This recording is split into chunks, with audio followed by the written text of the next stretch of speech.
Saka di sana. Aduh, granatnya mantul, Bapak lagi elot. Apa yang terjadi? Hati-hati, coba di jump shoot yang baik. Yang dari satu di sini langsung dia terbangun. Tersisa satu.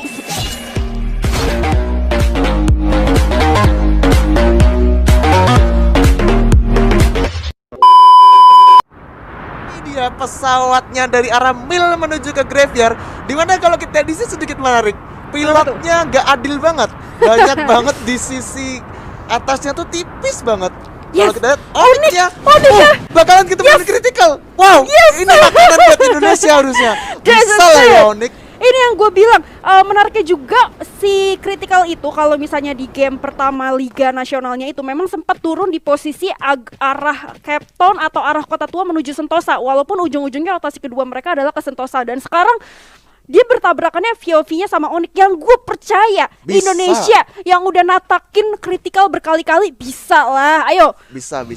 Dan kalau kita di sini Bima Saktinya ternyata dari tim knockout-nya bakalan juga ketemu tim XP. Dimana dari Ponggotnya udah melakukan spray ke arah Emerald tapi masih sedikit miss. Nah ini dia. Ini sebenarnya gue yakin dari critical-nya dia mau ke arah Sentosa seperti yang lo mention tadi. Iya emang pengen ke arah Sentosa. Cuman itu rumah dia soalnya. Dibegal sama tim Onyx di sini. Yap, dan oke, kita geser dulu nih di itu ya poin eliminasi. Tadi gue ngelihat kalau misalnya tim EXP ternyata lumayan berdarah-darah dan auto knockout berhasil mendapatkan juga. Ini menarik karena tim EXP ini adalah PR-nya Indonesia sekarang. Jadi perlu kita perhatikan juga nih gugur nggak gugurnya dia. Iya. Terus tapi yang sebenarnya patut dia menggunakan plasma jadikannya di sini bisanya terkena down Jarsnya melakukan spray down ke arah Iconic di sana. Apakah masih bisa di-rev? Oh, dari Tayonya juga terlockdown di sini. Hati-hati. Tersisa Lau dan juga seorang Indonesia masih bisa harusnya. Apakah? Yap, masih coba di-revive dulu. Gak mau terlalu terburu-buru dari Lau dan kawan-kawan. Kita harap di sini Indonesia bisa. Dan akhirnya di sini critical elite-nya harus ditusunkan oleh Onyx Olympus. Wow, yes, ini dia Indonesia, doaku terkabul. Ayo tabrakin kritikal di awal, dapat kritikal satu squad bos. Dan itu dia, nice tentunya Onyx Olympus berhasil ngebalesin sebuah kekalahannya di game di game ketiga dengan sebuah early game yang sangat cantik untuk teman-teman dari Indonesia juga. Nah tadi kita agak sedikit move on ya, karena gue sempat lihat kalau misalnya KOG tadi dapat 3 orang dari LGDS yang harusnya early gamenya KOG sebagai top 1-nya untuk secara keseluruhan itu ya standing sementara ini betul. masih gaming bersatu. Wah ini bahaya banget sih, V Gamingnya udah nyamperin ke arah labirin di mana di situ ada tim for you ternyata bakalan coba dimasukin aja oleh seorang Club di sini. Bahaya banget tapi kayaknya udah tahu, harusnya udah sedikit mundur dulu, coba di timer dulu, dimasak dulu geraknya oleh seorang Club di sana. Tapi masih berusaha dicari dulu posisi. Kayaknya nggak ada yang menggunakan clue sih kalau gue lihat di sini. Yes, jadi belum ke spot ya.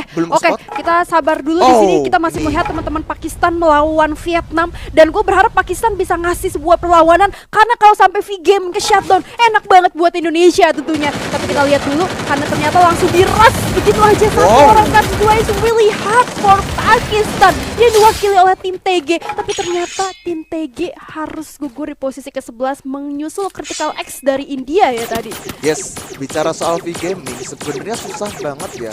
Karena tadi kalau kita lihat itu 4 versus 2. Jadi udah chance yang besar banget sih untuk V-Gaming memenangkan pertarungan di kawasan labirin. Dan ternyata kalau kita di sini RRQ-nya yang biasanya turun di center of the map di pick ya.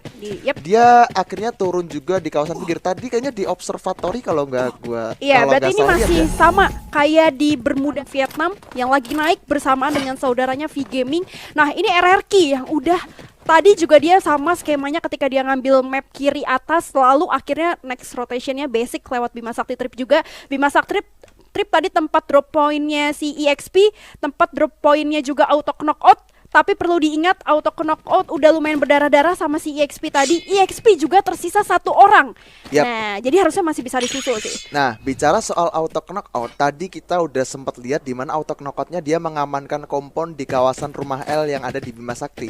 Tapi dari RRQ-nya nggak coba rotasi ke sana. Kayaknya dari tim RRQ-nya dia mungkin bakalan sedikit holding position di sini, atau mereka memilih holding position di kawasan rumah sabun yang ada di pik sana.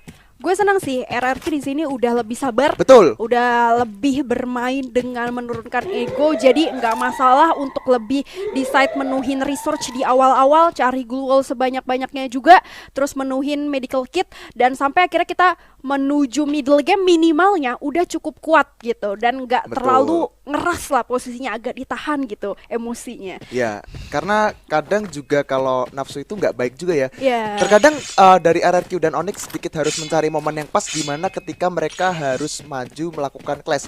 Sebenarnya paling enak itu jadi third party sih, ketika Ya, lagi ada benar. peperangan kita berusaha melakukan steal kill, kemudian kita bisa menculik satu persatu, itu lebih better ketimbang kita lagi perang ternyata ada orang ketiga, orang keempat dan seterusnya, itu malah gak cuan banget sebenarnya. Tadi kalian sempat lihat ya, itu ada 3 poin eliminasi yang udah di-secure sama KOG. Itu adalah poin terhadap LGDS. Tadi Riverside merupakan tempat drop poinnya teman-teman KOG yang sekarang dia udah masuk ke arah center of the map juga. Artinya next zone-nya mereka udah pada baca juga dari predik kalau misalnya akan bersinggungan juga Indian of the Storm-nya di posisi pick. Tapi ternyata masih ini benar-benar sekeseluruhan tim agak cukup defensif menuju middle game-nya, karena memang udah harus ngejar point placement sih kali ini, mengingat ini udah masuk ke pertengahan game. Tadi menariknya XTZ masih bisa pembagian spread out 2-2, di satu di rumah kecil, satunya lagi di rumah letter L. So far masih cukup enak-enak aja, dan Olympus lebih memilih sedikit menahan zona nextnya di arah Pocinok. Dia harus, dan yang gue suka dari Olympus adalah mereka ngebiarin fight dulu di arah depan, baru habis itu dia masuk dengan sangat sabar sampai setelah teman-teman yang ada di dalam zona itu udah pada berperang dan gak fokus terhadap posisi Onyx yang tiba-tiba secara sneaky masuk. Dan ini yang berusaha untuk dilakukan sama Olympus ketika dia di Bermuda pertama tuh ya. Dia juga ngebiarin teman-teman dari saat itu dari Critical X, pokoknya ada 2 orang yang lagi fight di arah rumah sabun di Bermuda pertama, dan itu ditungguin aja sama teman-teman dari Onyx, dan Onyx jadi third party udah tinggal menonton gitu kan. Yap, dan ternyata di sini tim BTS-nya fokusnya teralihkan oleh tim VGM yang berusaha masuk menggunakan mobilnya sana. Wow, damage yang cukup sakit sekali dari seorang Dark Club di sini, dan BO-nya juga udah melakukan tapping aja. Dan di sini kayaknya Onyx punya peluang untuk menjadi third party nih. Yes, Onyx ketika mendengar suara firing kayak gitu udah langsung gak pengen buang waktu. Dia langsung ngambil kesempatan untuk ngambil step ya, biar pertama gak terlalu di aware dan siapa tahu bisa steal kill. Tapi ternyata seorang Laul justru harus menerima damage balik. Di sisi lain juga di arah high ground-nya itu udah ada Baby Argon kali ini. Iya. Baby Argonya udah nungguin Onyx juga. Ini bakalan susah banget sih sebenarnya untuk Onyx, kecuali dari Onyxnya bisa menunggu momen di mana XTZ ya. Ini bisa karena si Baby Argon ini dia lagi fight sama si XTZ, sama si India ini. Betul. Dan menariknya Olympus harusnya masih bisa jadi third party, tapi ternyata Baby Argon perwakilan dari Malaysia nggak bisa dibiarin begitu aja karena dia sudah udah aware sama kedatangan teman-teman Onyx Olympus. Yap, ini bakalan sedikit susah banget untuk tim Onyx dan kawan-kawan, di mana LGDS harus puas di posisi ke-10 juga. Ini udah zona ke-4 mau ke-5. Oh, Wizanya ter-knockdown begitu saja di kalau kita lihat. Dan Jarsnya berhasil berhasil 1 point kill, tapi Jarsnya harus dibalikin ke knockdown juga. Tersisa Tayo dan juga Lau di sini. Apakah masih bisa masuk ke dalam zona ini? Bakalan susah banget. Tersisa Tayo seorang diri, bakalan menjadi the last standing man. Oke, dari Tayonya nggak mau terlalu terburu-buru juga. Dia masih coba holding, menunggu momen yang tepat untuk masuk ke dalam zona. Karena hati-hati Tayo.